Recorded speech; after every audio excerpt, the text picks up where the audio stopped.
In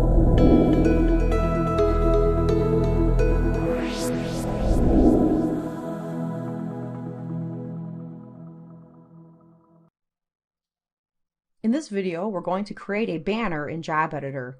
I'm going to start by opening my file into Job Editor directly. In preparation for this file, I need to rotate this 90 degrees. So I'm going to click on my Preview and Size tab, rotate 90 degrees, and apply. In this case, the file needs to be resized, so I'm going to change the image height to 36 inches. Now that I have the rotation and size set, I need to apply the bleed and grommet conditions. Those can be found in the Finishing tab. I'm going to enable my bleed, and I'm going to set the left and right bleed values only to 4 inches. So what I'm going to do is disable the lock, the link, and I'm only going to set the left and the right to 4 inches.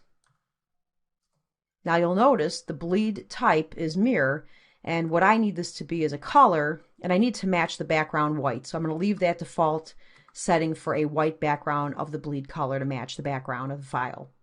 Now I can indicate any type of fold marks or corner marks. I'm going to turn on the banner corner marks. At this point, I'm ready to set my grommets. I'm going to click on my grommet tab, and the settings I need for my grommets are just for my left and right grommets. So I'm only going to enable the left and the right grommet settings. I can control the grommet placement by spacing or by quantity. I need these to be spaced 8 inches apart. I also need to set these grommets into the bleed area, so I'm going to turn on Place Grommets in Bleed Area. Furthermore, I want to set the top and bottom offsets so that they come in at 2 inches from the end. So I'm going to set that to 2 inches. Now my grommet placement is 2 inches in from the edge and a 1-inch offset up.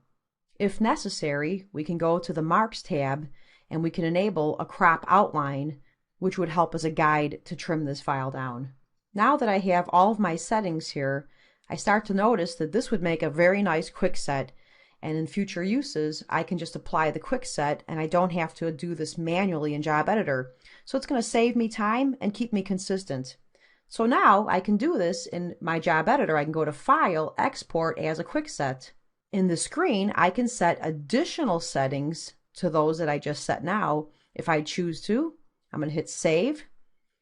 I've got a special folder where I place my exported quick sets, and I'm going to give this a unique name that's going to identify what the purpose of this quick set is. I'll name it Banner and save.